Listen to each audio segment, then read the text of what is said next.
What up, guys? This is Dr. Vic, and you're listening to another episode here on the Mindful Experiment. Excited to have you on here as each week I deliver something you hear from me on some topic, something I may have gone through, worked with a coaching client, had a question asked, or maybe just something in the meditation, but I feel like it's something that is needed to share. And this week, actually, it's more of a personal experience that I was going through over the weekend to where it challenged me in some ways. And I'm working on a project. It's a passion project. My wife and I created this business.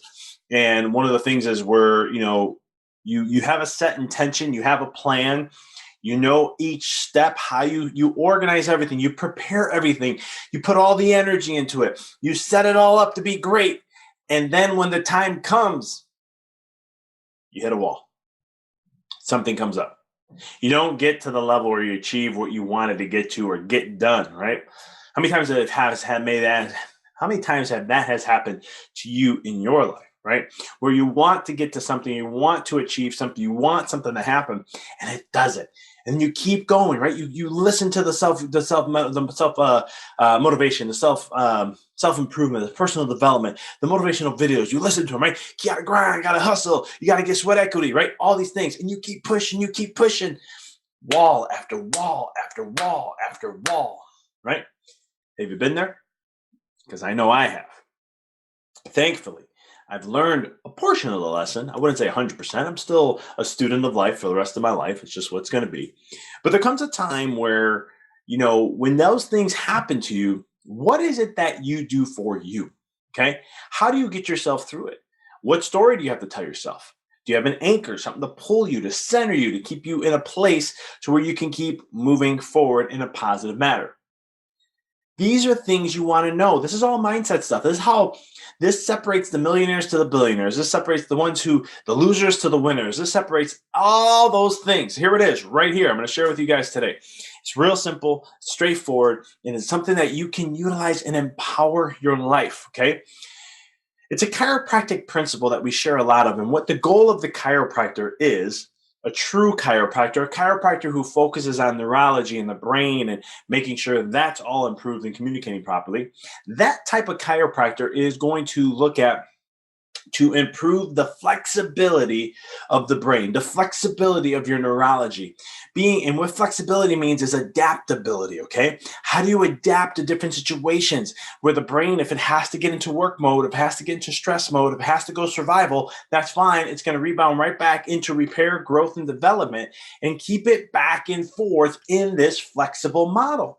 When you do that, that's optimal health, because you can adapt to any situation. It's not a chiropractor's opinion. Don't take it as my opinion. Charles Darwin said this. He says, not the ones of the survival of the fittest, nor the strongest that survive, but it's the ones that can adapt that do it the most. That is what I've learned as being a chiropractor all these years, and when I try to educate to my patients about adaptability and things along this nature. Now, let's take that and let's implement it into your life. Okay. The reason why you may get frustrated, upset, aggravated, anxious, the negative low vibes that you may get when something doesn't go your way is because you're not able to adapt to the situation. See, sometimes when things don't go our way, it gives us an opportunity to take a step back and reanalyze the situation, right? To look at things. Sometimes, as I was on a podcast one time, they talked about you got to take a step back to look up, to step up, to level up, something along those lines. But long story short, it's sometimes you need to take a couple steps back and just get grounded and centered, regroup, and then get ready for a massive explosion forward.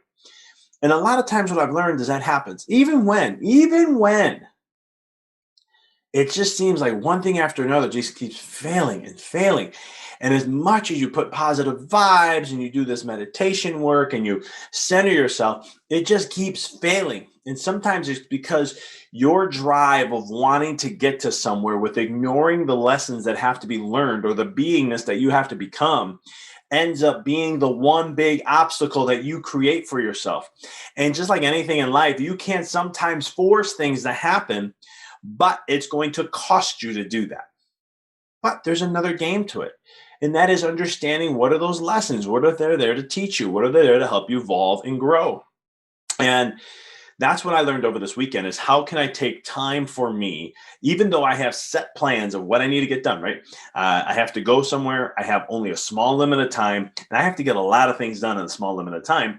And, sometimes it's just things, one thing after another showing up, one thing after another. And as much as I got frustrated, I sat there and I said, you know what? Hold on. What if I do this? I hired someone to do some work for me, but I had to do the prep work, right? So it slowed me down, but I got the prep work done.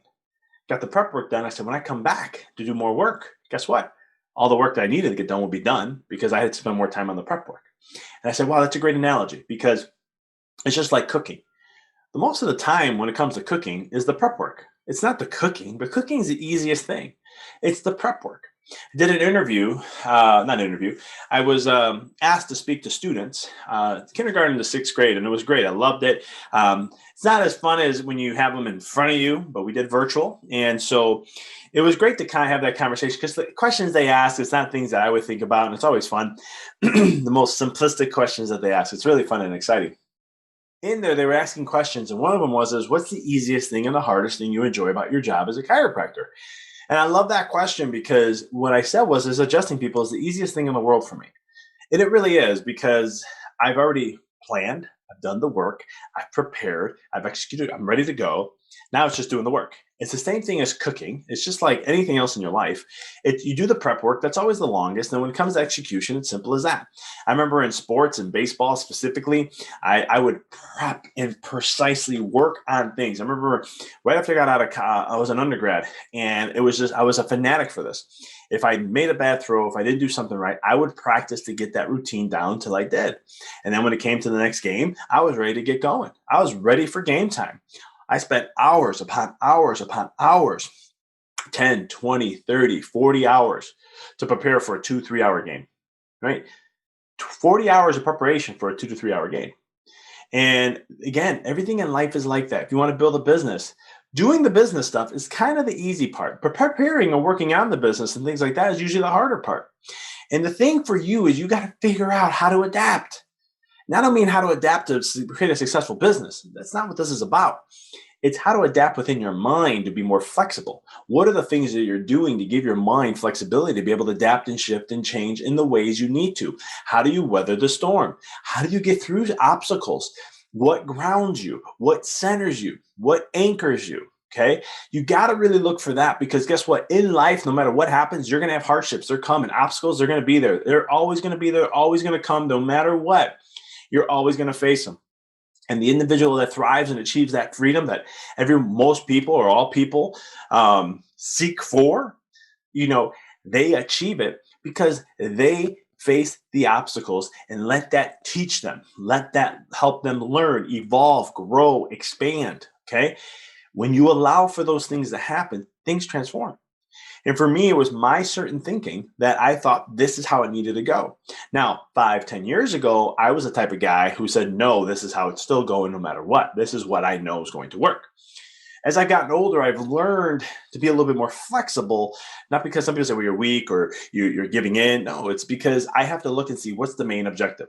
And the main objective is to get X done. Okay, well, if I can't do it the way I thought I was going to do it, I have to either, one, extend more time, or number two, who can help me cut that time? Or number three, I don't know what number three will be. But the point is there's options, there's choices, and there's things I have to look at and really analyze and then say, okay, look at things, measure things out. Is it the end of the world? No, great. All right, let's continue to move forward. Right. And that's something that I've learned and I've been working with clients on over the last year.